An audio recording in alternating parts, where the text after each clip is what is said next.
ਇੱਕ ਅਫਗਾਨ ਸ਼ਹਿਰੀ ਵੱਲੋਂ 2 ਅਮਰੀਕਨ ਨੈਸ਼ਨਲ ਗਾਰਡਸ ਦੇ ਉੱਤੇ ਕੀਤੇ ਗਏ ਹਮਲੇ ਤੋਂ ਬਾਅਦ ਇੱਕ ਨੈਸ਼ਨਲ ਗਾਰਡ ਜਿਹੜੀ ਕਿ ਬੀਬੀ ਸੀਗੀ ਉਹਦੀ ਹਤਿਆਤ ਹੋ ਗਈ ਜਾਂ ਹਲਾਕਤ ਹੋ ਗਈ ਹੈ। ਜਿਹਦੇ ਬਾਅਦ ਅਮਰੀਕਨ ਪ੍ਰੈਜ਼ੀਡੈਂਟ ਡੋਨਲਡ ਟਰੰਪ ਉਹਨਾਂ ਨੇ ਆਖਿਆ ਹੈ ਕਿ ਉਹ ਜੋ ਬਾਈਡਨ ਦੌਰ ਦੇ ਵਿੱਚ ਅਮਰੀਕਾ ਆਉਣ ਵਾਲੇ ਥਰਡ ਵਰਲਡ ਮੁਲਕਾਂ ਦੇ ਸਾਰੇ ਲੋਕਾਂ ਦੀ ਇਮੀਗ੍ਰੇਸ਼ਨ ਜਾਂ ਇੱਥੇ ਵਸਣ ਦੇ ਕੰਮ ਦੇ ਉੱਤੇ ਰੋਕ ਲਾ ਦੇਣਗੇ। ਯਾਦ ਰਵੇ ਕਿ ਇਹ ਐਲਾਨ ਪਾਕਿਸਤਾਨੀਆਂ ਵਾਸਤੇ ਵੀ ਖਤਰਨਾਕ ਹੈ। ਡੋਨਲਡ ਟਰੰਪ ਹੋਣਾ ਦੇ ਇਸ ਐਲਾਨ ਮੁਜਬ ਥਰਡ ਕੰਟਰੀ ਜਿਹੜੇ ਨੇ ਥਰਡ ਵਰਲਡ ਕੰਟਰੀਜ਼ ਨੇ ਜਿਹੜੇ ਉਹਨਾਂ 'ਚ ਪਾਕਿਸਤਾਨ ਵੀ ਆਉਂਦਾ ਹੈ।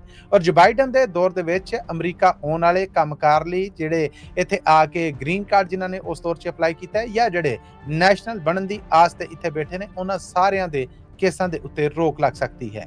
ਅਮਰੀਕਨ ਪ੍ਰੈਜ਼ੀਡੈਂਟ ਦਾ ਆਖਣਾ ਹੈ ਕਿ ਹਰ ਉਹ ਬੰਦਾ ਜਿਹੜਾ ਇਹਨਾਂ ਥਰਡ ਵਰਲਡ ਕੰਟਰੀਜ਼ ਚੋਂ ਅਮਰੀਕਾ ਆਂਦਾ ਹੈ ਔਰ ਅਮਰੀਕਾ ਵਾਸਤੇ ਖਤਰਾ ਹੈ, ਅਸੀਂ ਉਹਨਾਂ ਨੂੰ ਅਮਰੀਕਾ 'ਚ ਬਿਲਕੁਲ ਬਰਦਾਸ਼ਤ ਨਹੀਂ ਕਰਾਂਗੇ ਤੇ ਨਾ ਉਹ ਸਾਡੇ ਵਾਸਤੇ ਕਬੂਲ ਹੈ। ਇਸ ਤਰ੍ਹਾਂ ਇੱਕ ਅਫਗਾਨ ਸ਼ਹਿਰੀ ਵੱਲੋਂ ਕੀਤੀ ਗਈ ਇਹ ਹਰਕਤ ਹੈ ਜਿਹੜੀ ਉਹਦਾ ਖਮਿਆਜ਼ਾ ਸ਼ਾਇਦ ਥਰਡ ਵਰਲਡ ਦੇ ਬਹੁਤ ਸਾਰੇ ਉਹਨਾਂ ਮੁਲਕਾਂ ਨੂੰ ਵੀ ਭੁਗਤਣਾ ਪੈ ਸਕਦਾ ਹੈ ਜਿਨ੍ਹਾਂ ਦੇ ਸ਼ਹਿਰੀ ਬਨਿਸਬਤ ਆਰਾਮ ਸਕੂਨ ਔਰ ਅਮਰੀਕਾ ਦੀ ਤਰੱਕੀ ਵਾਸਤੇ ਆਪਣਾ ਕਿਰਦਾਰ ਅਦਾ ਕਰ ਰਹੇ ਸਨ।